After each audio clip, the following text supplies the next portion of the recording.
Just to talk about real life things, right?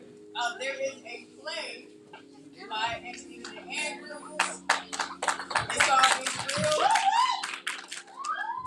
will be on Friday and Saturday, so make sure you guys show up. So before we get started, can we bring Pastor Robbie and Antonisha up?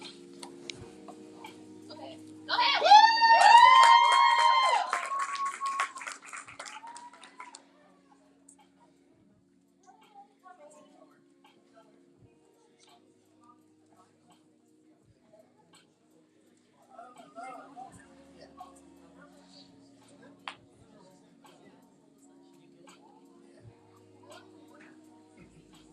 Pastor Robbie? Oh, I'm ready. I'll get him. Okay. Yeah, coming. All right, so we'll get started. So, Antonisha, your play is called It's Real. Yes, ma'am. It's called It's Real. The first thing we're going to get real about is just, what is it called? Audience, not protocol, but not etiquette. Audience etiquette. So when someone's on stage talking, it is not polite to sit in the audience and talk. So we're going to work on that for today. But yes. Praise the Lord, baby. Pastor. What's up, guys? How y'all doing? Well, thank you for inviting me to come on up. Yes, thank you very much. So can you tell the people what It's Real is about and why you chose that title? Okay. It's Real is a youth production that tackles the true struggles that youth in today's society are faced with. I chose the topic simply because we as adults have the mindset sometimes out of sight, out of mind. And if we don't see it, we pretend like it's not happening. And working in the school system, there was a lot of things that I saw that the kids was facing, but a lot of them felt like they had no outlet and no one to talk to. You know, even though they're kids, like some of them are battling drug addiction, some of them are battling suicidal thoughts, some of them are battling teen pregnancy, some of them are like the list goes on and on and on. But it's not a conversation we as adults want to talk about because they're just kids. But the kids are really feeling and experiencing these real life issues. And Pastor Robert, why was it important for Vivian to be a part of this? Well, I want to thank Antonisha first and foremost just for making it a priority and putting it in front of us to even consider. You're right. Like, I think a lot of times when we think about, students and youth ministry, we don't necessarily want to go that deep into these matters. Maybe, I don't know, we don't think it's a necessary topic, or maybe we just kind of don't give the benefit of the doubt that some of our very own students might have been struggling with, some of the things that might not be comfortable to talk about in church.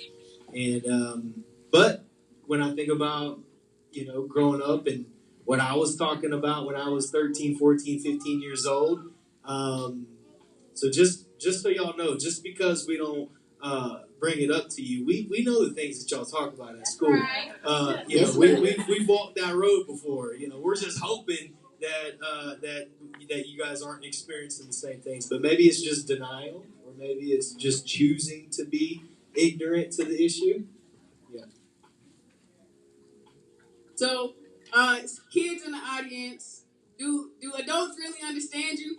No. Adults in the audience, do the kids really understand you? No. Do they try to listen? No.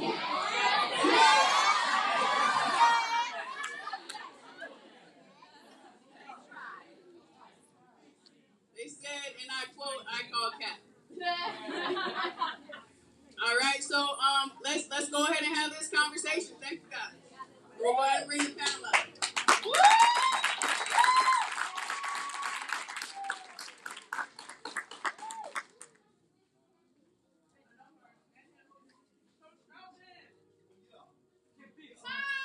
All right, so while we're waiting for the panel to come on up. All right, listen up. So while we're waiting for the panel to come up, we just have a question for the kids in the audience. what do you think could bridge the gap between you and your parent, that disconnect? Can somebody just raise their hand? First hand right there. You said more understanding? What do you think are the necessary steps to get to that understanding? You said talking to you? Okay. Parents, y'all listening?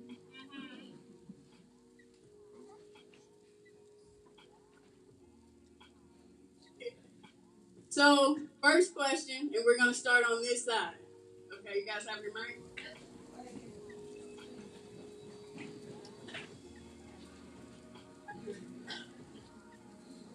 Yes, Pete. Okay. All right. All right, so what are some things that overwhelm you? Anyone can answer. Just reach for the mic, all right? It could be academically, socially, personally. Homework.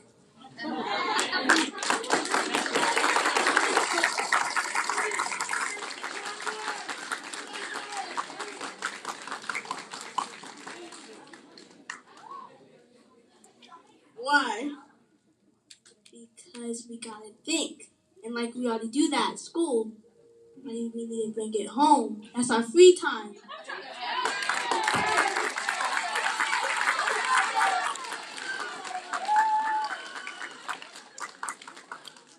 we have any teachers on the panel?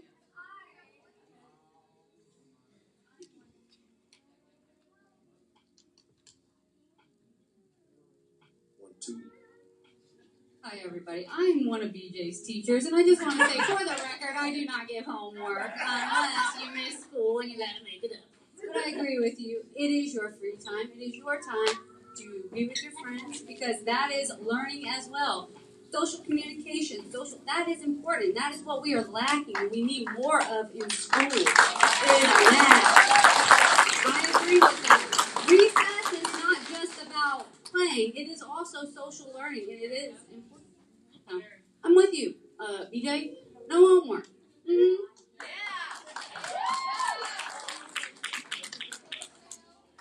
So, as a newly retired teacher, do BJ said that school time is what you guys. That's the time that you guys dedicate to thinking. Okay. Do you guys utilize that thinking time properly during school? Y'all just told on y'all. So, Like she was saying, are you utilizing your thinking time the right way? Usually we're not. Okay, so homework does have its place. It shouldn't be overwhelming, but it does have its place. It's like we go to service, the encouraged by in the Word of God, and then we should go home and continue to read the Word to be able to develop even more into the Word as well.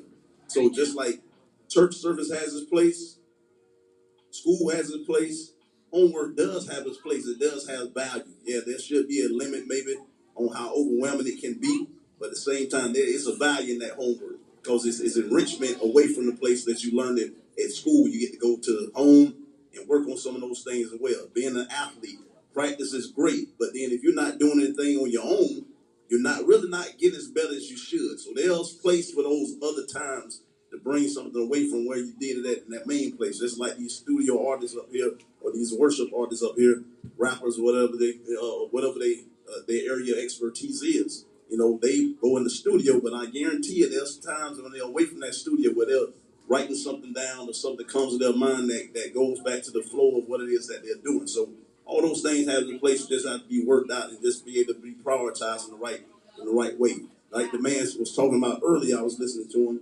And when we get overwhelmed by homework, we should be going back to the Father, who's our source, and we say, man, Lord, how can I just get through this right here? And you get me to navigate through this homework situation right here. Because I got to do the same thing. Lord, how can I get through these students? I got to deal with this situation I'm dealing with at home. Whatever it may be, we got to lay it back to Him as well. You know, so that's something to think about.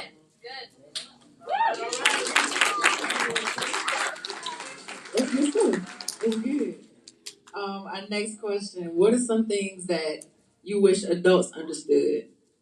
Talking to this side right now. So Tiana, you, myself, and Britt, we're in a pretty interesting place, right? We're what you would call middle children because we're in the middle of two generations. Yes. So you can answer it from both standpoints. When you were younger, what are things that you wish that your mom understood, and what are some things that you wish? Oh, things are not as simple as they used to be. Growing up in 2022, in this, it's just different. Like in this area of like social media, the pressure to be somebody else and the pressure to feel like you have to be somewhere else is on a whole nother level.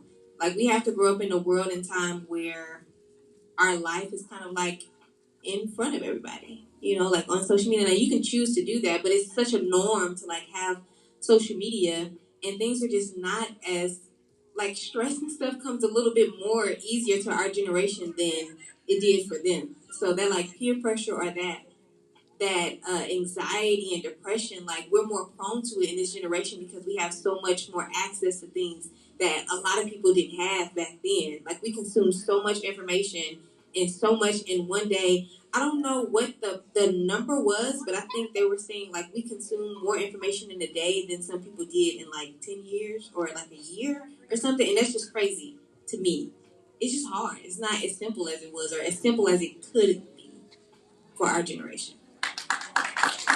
That's a good perspective. Good evening, everyone. I would like to take the time to speak on that. It's equally stressful for adults as well. We have a lot to balance outside of information and social media pressures. A lot of our stressors come from prioritizing our responsibilities as well as yours and financial responsibilities. We assume that you all don't have to. If you guys do something, it affects us directly to the degree if you get in trouble at school, we got to leave work and come take care of our kids. And it's a wonderful experience to be a parent. But as an adult myself, I have too faced similar stresses. And my grandma taught me this a long time ago, and I think it's still relevant today. When things get too hard, it's easy to make it simple. So every now and then, I practice healthy habits like setting boundaries. Yes. It's your right to have a boundary. It's your choice to expose your life to social media. I will give this example and I'll make it quick. Social media is like a highway. It's ever present, morning, noon, and night.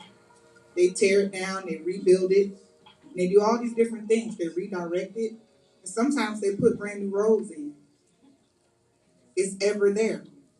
It's your choice to get in the car and drive on that road. It's your choice to sit back on the curb and watch the cars ride by.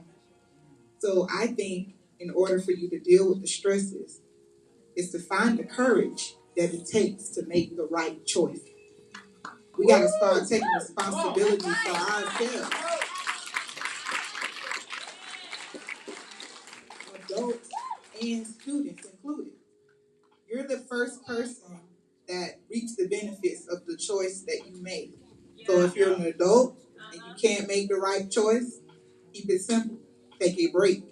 Then decide.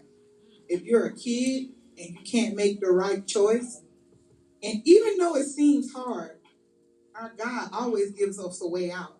He gives us a way of escape. Everything we go through, we have a way of escape. So it may cause us to stop, think about it, and find our exit. That's good. But remember, it's your choice. That's right.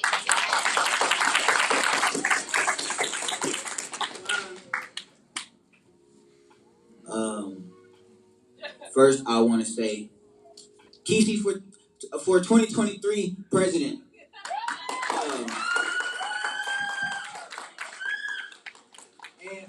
I also wanted to say, going off of what my auntie said, I feel like for our generation, it is a lot more easier for us to fall in depression because we're open to a lot more things. Like I'm not gonna say what because it's a lot of younger children, but like that alone, fighting that problem is probably like the one of the hardest things I feel like anybody have gone through, even older generations. Um, just to clarify, like, yeah, yeah. So, and I also think like my mom personally, she because I sit in my room a lot, and the reason I do that is because I'm not like a out of like going in out of places and stuff like parties and stuff. I like to sit where I'm comfortable and and read my Bible, be on the phone with the people that I love, um, and just simple stuff. But she would take that and make it like, oh, you have no bills, you have no car insurance, you have this, so you don't have a reason to be depressed. And it's like, why is that? Why is that? Because I feel like I'm open more to we're open more to the world than any other generation right now. And I would also like to say that depression doesn't necessarily always come from stress or circumstance. Depression can be a mental health thing, and it can be a spiritual thing that needs to be maintained. You don't necessarily always have to be going through something in life to experience depression or to experience anxiety or to experience yes, something spiritual or something within yourself. Like you don't there doesn't have to be a moment that makes you look back and be like, oh, I'm just depressed or yeah, I don't know. It can be something, it's layered. Like depression is something that is so layered. Anxiety is something that's so layered. And we just have to be mindful and be careful of just being kind, loving one another, praying for each other.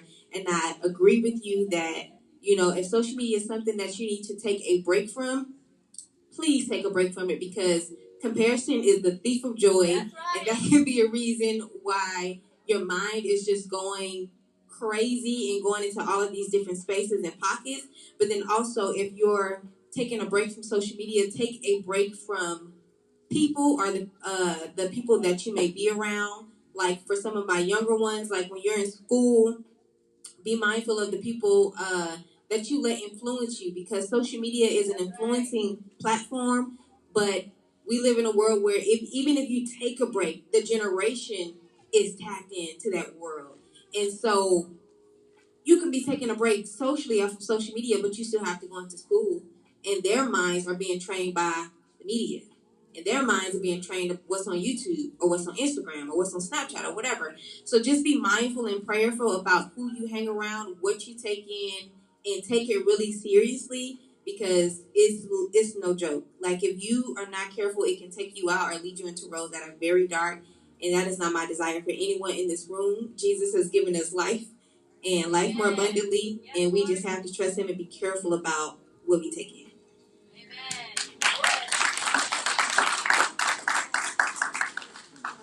I definitely agree with you about the part where even though you're taking a break, the outside world is still influenced by social media. And so, and the only reason I can speak to this is because I just went through a situation like this. And so I would encourage for you all, and I want to elaborate on how to take a break effectively. If you know social media is becoming a burden in your life and the comparison is stealing your joy, it is important for you to reach out to your inner circle and express to your friends. This generation, I can see, has challenges with communicating sometimes. I've heard the term, I left them on red or I ghosted them. And those closed-ended situations has no resolve. So it's hard to move forward and you haven't dealt with that particular situation in the current. So all of that said, I would say communicate with your close friends. Hey guys, I need to take a break from this. And then that way, if they know that you're taking a break from this and they know that it's causing you stress and they love you, they're going to respect that boundary. And they're going to say, when they come in, oh, did you see such and such do such and such? Hey guys, you remember I'm taking a break. And maybe you can encourage them to take one with you. But to be honest with you, sometimes it doesn't change the fact that the enemy is still going to attack you. And it may come even after you done resisted him. And that's logical. It's going to happen. He just want to see how hard you're going to fight it. Because if all it takes is for you to say no, and for him to go around your no, and then you're stuck with a yes. If somebody tell me no, it's a no, you gotta mean that. Even when it comes up again, it's a no again. So tell your inner circle. Let them know you're going on a break. So that way when you go on your break, they know how to respect the boundary you're putting in place. And they will protect your peace. They'll say, hey, don't tell her that because she on a break. And you won't have to defend yourself. My friends did it for me. So communicate with your circle first and then take your break. That was a great point. Listen. So I think this is quite interesting. I was thinking about this earlier today. By show of hands, how many of y'all think y'all parents just don't understand what y'all going through? Right? All right, here we go. All right, so how many of y'all think y'all parents crazy? Right? You know, I'm 51 and I still think my mama don't understand. Right? So check this out. When you talk about like what parents don't understand, I think kids forget that parents were once kids too. Like I was 5'2". Hey, believe it or not, I wore a small. I didn't always wear an extra large. I was small too. I would go to McDonald's and I would be happy with a 4-piece nugget, the small fry and the small. But the day came that I wanted a Big Mac, and then the day came when I wanted a Big Mac and the 4 nuggets and a super size. So we weren't always adults, and although we didn't have cell phones, we had other distractors too. But we had to overcome whatever our distraction is. Here's how I want to kind of present this to you. I think this generation is so overwhelmed with so much stuff. It's because you all don't know how to leave stuff outside. Let me say it again. You gotta help them with it, Pastor. Oh. This generation does not know how to leave unnecessary weights outside.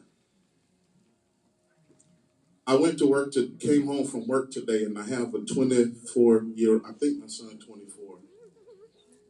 I have a 24-year-old son, and he and we left for work at the same time today. And on my door, you push the buttons and it'll unlock it. And we left at the same time this morning. But I got home first, and my door was open. Now he's gonna be in trouble because his mama's hearing me tell this story.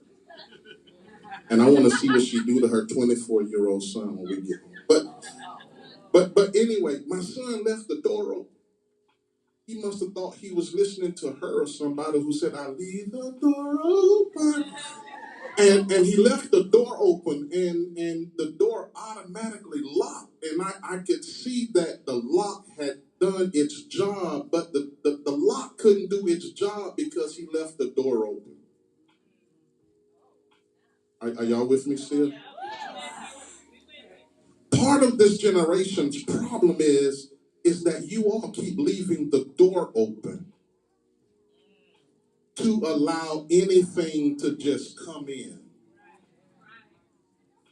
And you all don't know how to leave stuff outside. It's like you leave the windows open at the house, you leave the door open at the house. You know, eventually, if you keep allowing everything to come in, if your last text is an argument before you go to sleep, you left the door open.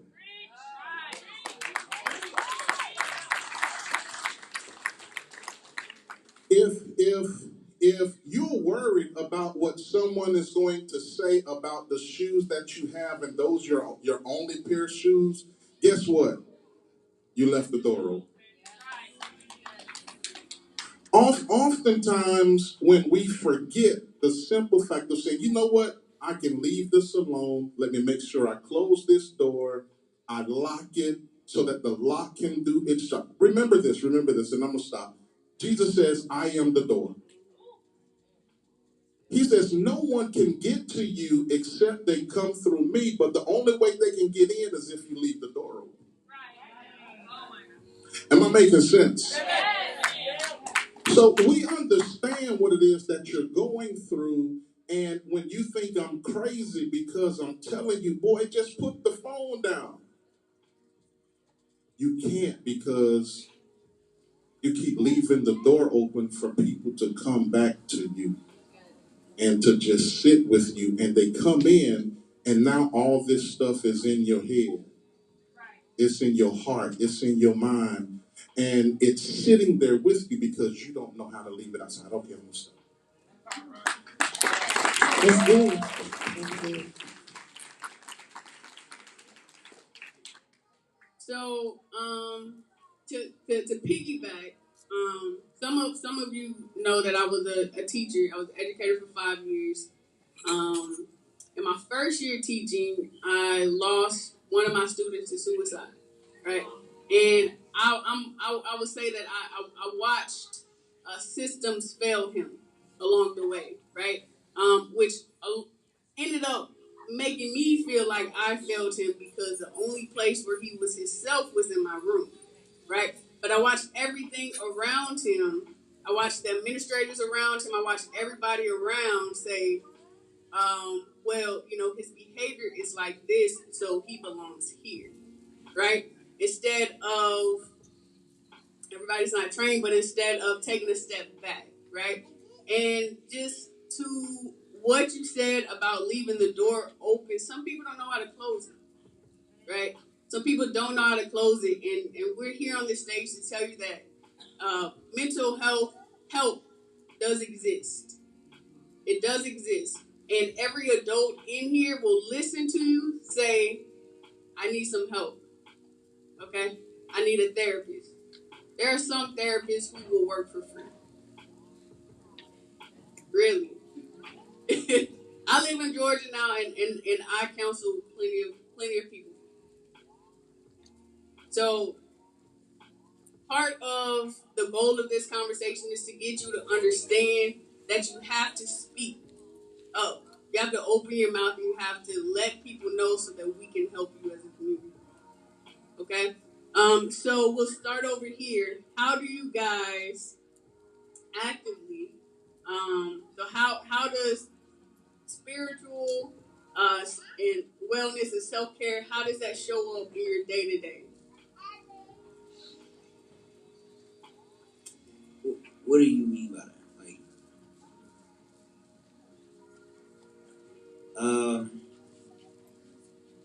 Okay, so first off, I don't take this a bad way, but I will literally shut everybody up, or I tell everybody to get out of my space, like where I'm at. Like if everybody in my room, you gotta get out. If you're not worshiping, you have to leave, because I don't want bad intentions around me while I'm doing something, because that's like the number one thing. Like me personally, if I see something, it's gonna stick. I'm a visual learner, so once I see it, it's like always in my mind. So I'm gonna tell everybody to get out first off, and then I'm gonna turn on my worship music. I'm gonna drop down to my knees, and I give them how much time he needs. I never put a time limit on my worship or my praying. I never dedicate one moment to God. Like, it's always God, and it will always be that. So, and then I add him in everything I love. I do. So if I'm dating, he come before you. I'm gonna put it out there. He come before you. Football, it come before that. Basketball, it come before that. He's come before anything I do. So that's how I live my life, and that's how I've been doing it, and I always will, because that's something I love.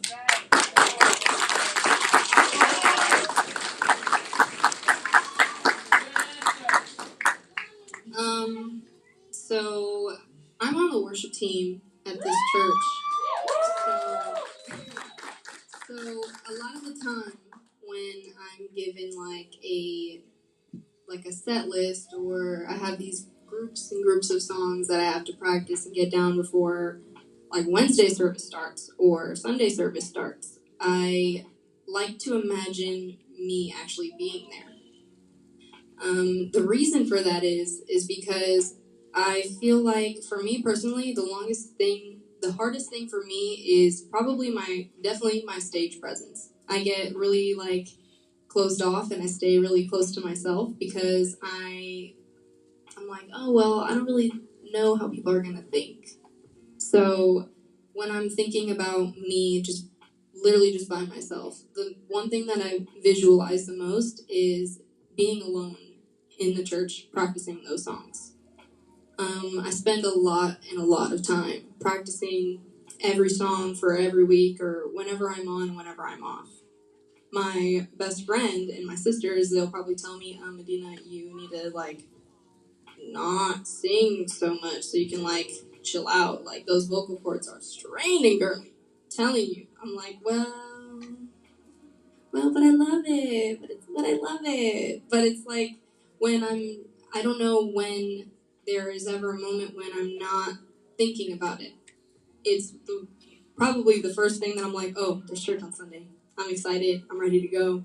I remember telling Elizabeth, I was like, I need my Sundays. I need my Sundays. I need my Wednesdays. I need that communication because I don't go to school. I'm homeschooled. So that communication that I have with my best friend, with my sisters, with my other peers, I get that from church. Like, I get those relationships from church. So me being on stage and thinking about, oh, well, I'm going to church on Sunday, and these are the people I see almost every week. I want to put that effort and that joy that I feel from the Lord into them. Because being a good friend, just a fruitful Christian is pouring into people, pouring into your friends, pouring into your family, pouring into those you care about the most, because those relationships are going to last the longest if you pour into them. So that's what it's about. So yeah.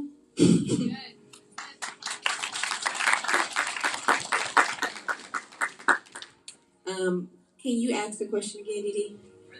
So how are you showing up for yourself? What do you do spiritually for yourself? Okay, so before I do anything, before I log on to like social media or whatever, one of the first things I do is I pray and I spend time with the Lord.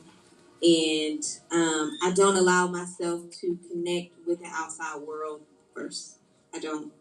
I pray. I talk to my mom. I talk to people that are around me in my home. And another thing that I like to do is I take walks. I walk around the block. Whenever I need some fresh air, I work out. And then also I just stay connected to people that value the same thing that I do and that loves the same thing that I do and that loves God. I allow myself I'm learning to be more transparent. I'm learning to be more transparent in those friendships. And that alone allows me to be able to take care of myself, because you can find healing in those relationships with people that you are growing with, especially if they are encouraging, they love the Lord, they love you, and they wish the best for you. Me being open to them has allowed me to see some things about myself and allow people to be there for me as well. Because I typically am a very, very guarded and closed off person because of a lot of the trauma that I've experienced over the years. So me showing up for myself is just being open and not being so guarded and not being so tense and allowing other people to love me and know me for who I am without feeling like some sort of pain or something is attached to that, which is super hard. But we're getting there. Also, I've been looking online for like a therapist. It's taken me forever, but God is good. And so just staying connected to believers, like I said, working out, taking walks, and then also fast. Fast and pray. Don't tell nobody what you're doing. Do it for you. Do it for God, to grow your intimacy with God. Nobody else has to know. Nobody else has to know. Wash your face if you've been crying, like the scripture talks about that. You've been crying and you've just been before the Lord and you all puffy-eyed. Wash your face before you go out. That's your time between you and God, and let it be a sincere moment between you and Him. You fast from whatever you want to do. If, for those who may not know what fasting is, it's just taking that time away and sacrificing something that really means something to you. So you can say, okay, I'm not going to eat food for 4 hours. It can be something super slight. It doesn't have to be something super big. A lot of people go a while. I won't say a lot of people go a while. But you can fast away from food. You can fast away from TV, from social media, from whatever that you really value. Take time away from that and dedicate that time to the Lord and grow in intimacy with Him. He's always going to be there. He's always going to be close, but sometimes we don't necessarily feel that. And so it's good for us to be able to feel that intimacy with Him from time to time. And so, just taking time away from people and my own thoughts and my, like, whatever I'm thinking, just, like she said, honey, just take a break. Take a walk. Just take a walk. Yeah. Very good. Amen. Yeah, and so I'm going to come from a parent perspective. I think it's just creating a lifestyle of worship.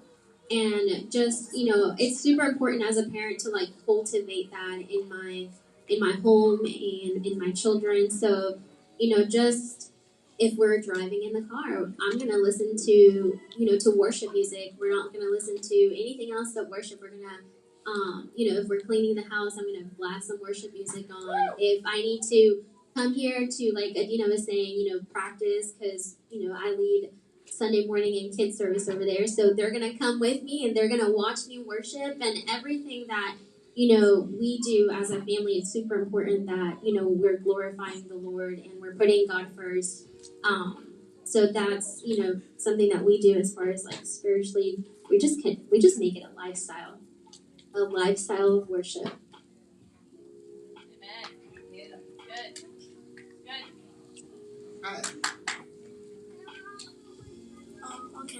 So before I wake up, when I wake up, I pray, and I have to remember sometimes, like when I'm doing auditions, I know that I won't always get it, but it's the count. It's like that you try that makes it count. Like you gotta remember, you have to have a good mindset, because if you have a good mindset, you got this. You got this, okay? But I remember one time that I just felt like I could never do it, like on the FSA last year. I thought I couldn't do it because I thought I wasn't as smart as the other kids. I thought I wasn't as cool as the other kids. I actually sometimes wanted to change myself to fit in. But I had to take some time off and I had to just pray. I had to let some people out because last year was a tough year. It was a really tough year. So yeah, I needed a break. So yeah, and last year was really hard for me because I thought that I could never do it for the FSA reading, but I did it and I made a 4. I'm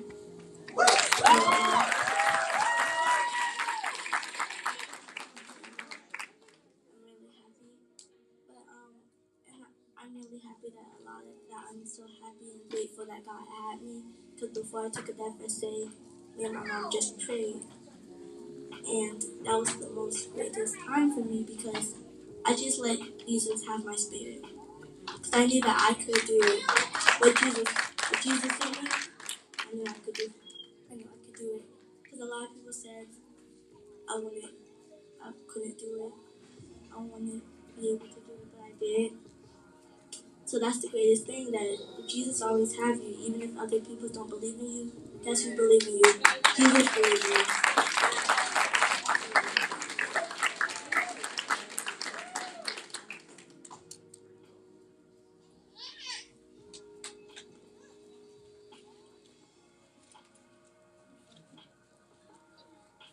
That's check, check. Okay. Well, thank you guys so much for coming out. Thank you to the panel. We appreciate you guys. We hope that you guys enjoy your evening. And again, thank you guys so much for coming out tonight.